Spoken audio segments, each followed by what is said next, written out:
এখন যেই কাজই করি না কেন ছুরি আর চাকু একটু একটু আসবে। ছবি জঙ্গনের জনপ্রিয় মুখ মেহজাবিন চৌধুরী আবারও আলোচনার কেন্দ্রে।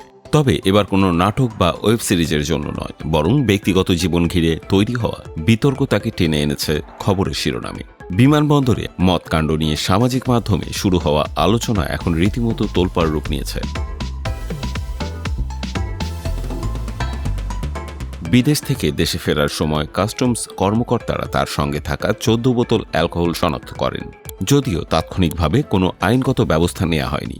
ঘটনাটি সামাজিক মাধ্যমে ছড়িয়ে পড়তেই শুরু হয় আলোচনার ঝড়।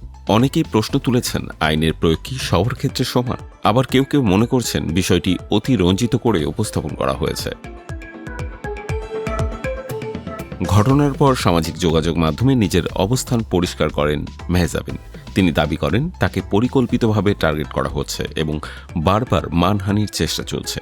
এর আগেও একটি মামলায় হয়রানির শিকার হওয়ার কথা উল্লেখ করে তিনি জানান, আদালত শেষ পর্যন্ত তাকে সুরক্ষা দিয়েছেন। তার ভাষ্য অনুযায়ী যখনই তিনি নতুনভাবে কাজ শুরু করেন, তখনই একের পর এক বিতর্ক সামনে আনা হয়। এখন যেই কাজই করি না কেন ছুরি আর চাকু একটু একটু আসবে।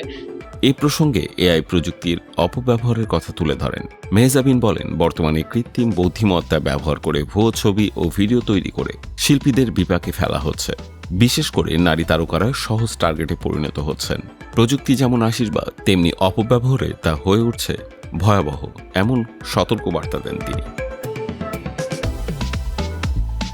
এদিকে পারিবারিক ব্যবসা সংক্রান্ত একটি অভিযোগও সামনে এসেছে। 27 লাখ টাকা আত্মসাৎ, ভয়ভীতি ও হুমকির অভিযোগে তার ও তার ভাইয়ের বিরুদ্ধে আদালতের গ্রেপ্তারি পরোয়ানার খবর প্রকাশিত হয়েছে। বিষয়টি নিয়ে এখনও বিস্তারিত আইনি প্রক্রিয়া চলমান থাকলেও এটি বিতর্ককে আরও জোরদার করেছে।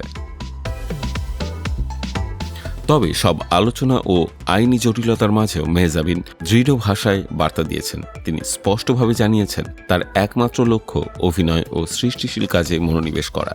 দর্শক সমর্থকদের উদ্দেশ্যে তার আবেদন ব্যক্তিগত বিতর্ক নয়, তার কাজ নিয়ে যেন আলোচনা হয়।